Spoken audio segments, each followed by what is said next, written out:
kus meil on nii mahe kasvada. Ja mina olen seekord pildis. Viljatonn on minu kilbil. Tule meile külla.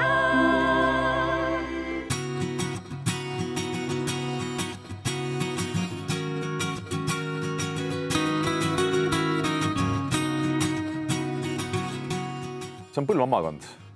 Kas te ise olete pärit siit samast kandist või olete kusagilt kaugemalt? Meie oleme siit samast kandist pärit. Näiteks mina olin Varbuse kõige viimane teemeister.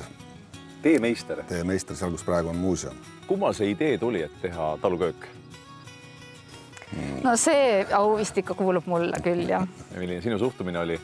Ei, me otsisime maa kohta, kus endale nagu suvekodu teha ja sellesse kohta me käisime palju kohti läbi ja sellesse kohta armusime kohe esimesest silmapilgust.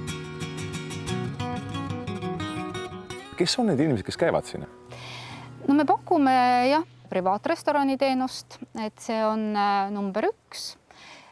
Siis on võimalik siia tulla ka lihtsalt mitte pika laua taha peole oma sõpruskonnaga või töökaaslastega või perega aega veetma, vaid kööki. Teeme koos süüa. Ja kui inimesed oma sellisest igapäeva mugavustsoonist ka toidu mõttes välja astuvad, siis reeglina on väga vaimustatud. Ja loomulikult ise tehtud, hästi tehtud, eks ju, maitseb hästi. Kopli taluköögi käsitööjäätis on täna see, mis on ehk võib-olla esimene toode meil. Tead, üks asi on söömine, teine asi on see, kui ise teha midagi.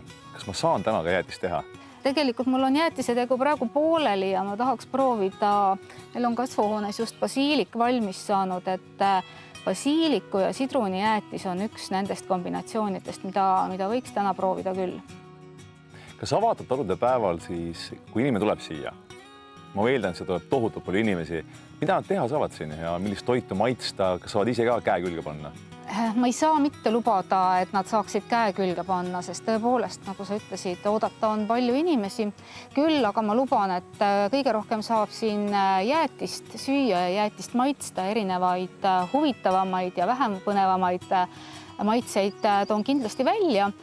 Me oleme 2 aastat jäätist pakkunud ja oleme kogu aeg valinud publiku lemmikut.